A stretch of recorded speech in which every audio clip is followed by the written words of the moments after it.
Hope everybody's doing well. Had a great Monday and a great weekend.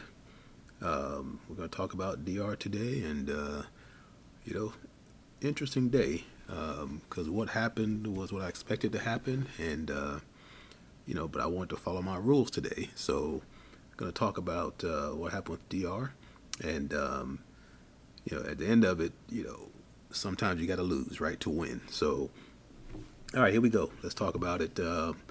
So DR range today was about say 42.86 up to 43.04. So less than 20 points, maybe 18 points or so, 19 points. So within our range.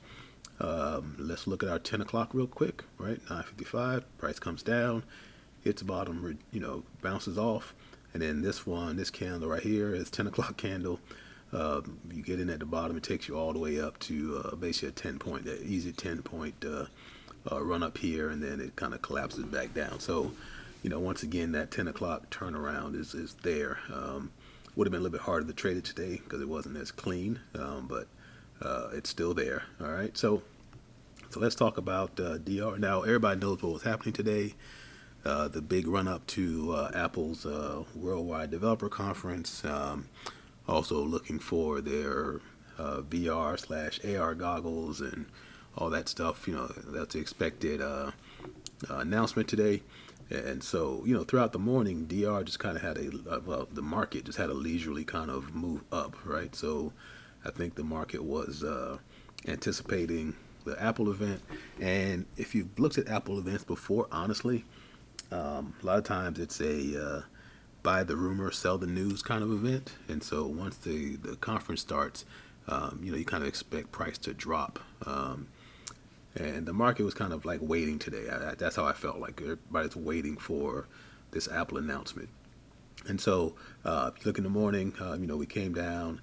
We had some test of, we made this DR low, and we had some test of it. Again, if you're doing ICT, there's probably some order blocks and some other things in here that you may have looked at. But for me, nothing here to trade on a strictly a DR basis, which is what I was looking for. And so, price comes up right around after 12 and touches the top of the DR. Right, it took a while to get past IDR, right, and then when it did, it finally came down and came back up and touched the top of DR, which is exactly the same as the 10 o'clock candle did. So you got these equal highs here, and then price comes up finally confirms high at right before 1 o'clock. Okay, so we have a confirmation high here. Because remember, this candle doesn't count, even though wick went up above the DR high. It didn't close above DR high, right? So that's the critical thing we got to remember. Looking for a candle body to close above DR high. So this the next candle does that. Then price retraces. Okay, again, look at our 1, 2, 3 model. That's what we're talking about. So there's 1, price closes above, 2, price retraces, and then 3, it starts to move back up. So once its price retraces below the DR high, our next move, right? Again, my rules, right? My strategy, my order is right here on this DR high line for it to come back up and pick me up on the way up. So it does that, and it actually gets about 2 points, 1.5, 2 points above, and then the next candle just basically turns over, right, and starts to come back down because right around here is when they started having the conference, and so. I think early in the morning I said, I think they're going to dump the market at 105, and they started at 105, but then they really started dumping it close to like 130. So anyway, so as you could imagine, down here, there's no recovery, so got stopped out, a full 5-point stop out. But again, that's part of the deal, right? You follow your rules, and you kind of, take the good with the bad sometimes, and so. So that was bad. All right, so 5 points here, and then so price comes down, drops down below IDR. Wasn't that interested in any of this stuff right here, and then we had this huge drop here, and then what I saw was price dropping down below the 0.5 fib. Okay, and then this fair value gap was formed. I said, okay. So I didn't take this one because now remember I'm looking for price. I want price to go back up, right? I'm looking for, because I confirmed high, so I'm expecting price to move up. So again, red candle, dropped down further. This one tested it but didn't get there, right? So at this point I have an order on IDR. On the .5 fib to go up. Okay, so again I'm following my rules. That's what's supposed to happen. So this one didn't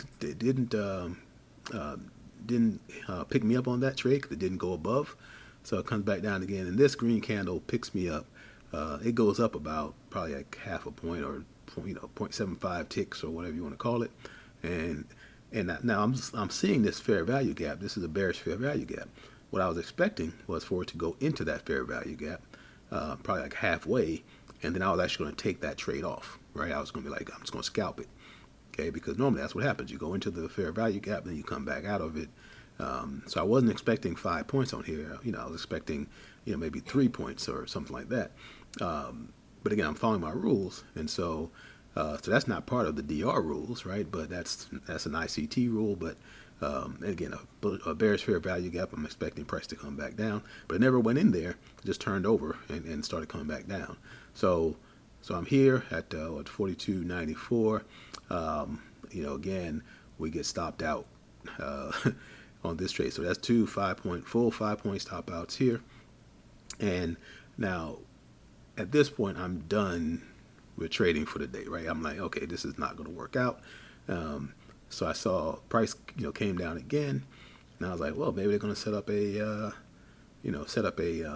retirement setup where to come down below IDR low, not take out DR low, but then turn around and come back up. We've seen that happen a few times. And so at the end of the day, right, if I was just playing this, once I stopped DR, if I really wanted to make this trade, the trade I would have taken would have been this trade right here. Because again, you have another bearish fair value gap that just got formed, and price comes back up and tests it, once, and then tests it again twice, almost clears it. So once it doesn't clear it, my expectation is that's going to actually come back down and drop. So if I was trying to change strategies, I would have said, okay, let me pick up on this candle right here. Probably put my order at the bottom of the fair value gap, and then take that trade down, which would have been very easy. I don't even count that. What's that? Probably 75 to, let's say, 90. So that's 15 points or so. And again, this is a 5 minute candle, so a very quick drop there. But again, didn't do that. I was kind of done for the day. I did have one 5 pointer, which I want to say, I have to go back and look honestly, because I did a gut 5 trade. And so I just took 5 points. I'm trying to remember where it was. I'll be honest, I can't even remember where it was. It was somewhere in here. It might have been this drop. I'm not even sure. Honestly, I'd have to go back. But it wasn't anything to do with DR. It was strictly me saying, I got a gut feeling it's gonna drop down again. So again, it was one of the things I realized today. Again, I followed my rules, which is important to me. And the thing that I was thinking to myself was, okay, if I didn't follow my rules and just, I took some of these downtrend trades, I could have made money, could have made my 2 losses back pretty easily. But then that's how you start tinkering with what works. Okay. And so, so 2 losses, I already know I'm going to make that back this week. Right. It's not even a question for me, honestly. It's just, I know that this strategy is going to work 80% of the time. So if I lose 2, there's 8 more I'm going to win. All right. And so, so y'all keep me honest this week, all right, as we look at recaps and see kind of what happened, because my expectation is that I'm going to get that back, times 4. All right. So no biggie there. So if I continue on with the day, this would have been another loss if I would have taken it, because again, I'm still pushing for price to go higher. So I would have had a trade right here on this DR low for it to go back up. Well, actually, no. Let me not say that, because once we got here, we figured out that the price that DR, this was a false DR day, so I wouldn't have taken that trade, or I would. It wouldn't have been a DR trade. It would have been an ICT trade. But once we got down here and we closed below the DR low, right? So we had a DR high close up here, DR low close down here. This is now an invalid invalid DR day, right? Because remember, the purpose of DR, or the premise is, once I confirm in one direction, there's an 80% chance I won't confirm in the other direction, right? So once that happens, then this is false. Now, are there trades you can take on a false DR day? Absolutely. But today just wasn't that day, all right? But again, if I was looking at it, this would have been another loss. I would have taken a trade here potentially, and then it would have fell back down on me again. So that would have been it for today. So, I know there was a lot of, I know somebody who, took a high up here or took the high for it to come down, made an easy 30 points today. That's awesome. Congratulations. That just wasn't my trade today, right? And so, and I'm okay with that. And you have to be okay with that also, because at the end of the day, you're not going to win 100% of the time, all right? Can you win 80% of the time? Yeah, you can. Have I done that before? Absolutely. So again, I'm fully expecting to do that again. But so that was today. My lunch money was taken today, but it was taken in, doing the right thing, and that's the best thing I can say about it. So, there's some trades you take and you're like, oh man, I'm really upset about that. I am not upset at all about those two trades, because those were what I was supposed to do. And again, 8 times out of 10, when I do that, it's going to work out for me. It'll work out in my favor. So keep the faith. Tomorrow's another day. Matter of fact, tonight's another night. So we might get some trades tonight, or if I'm up, we'll get some trades in the overnight for the London session. So there's always other opportunities. And like I said, we're not going to win 100% of the time, but just keep fighting the fight, and we'll all be successful. All right. Again, have a great night, and we will do it again tomorrow. Be good.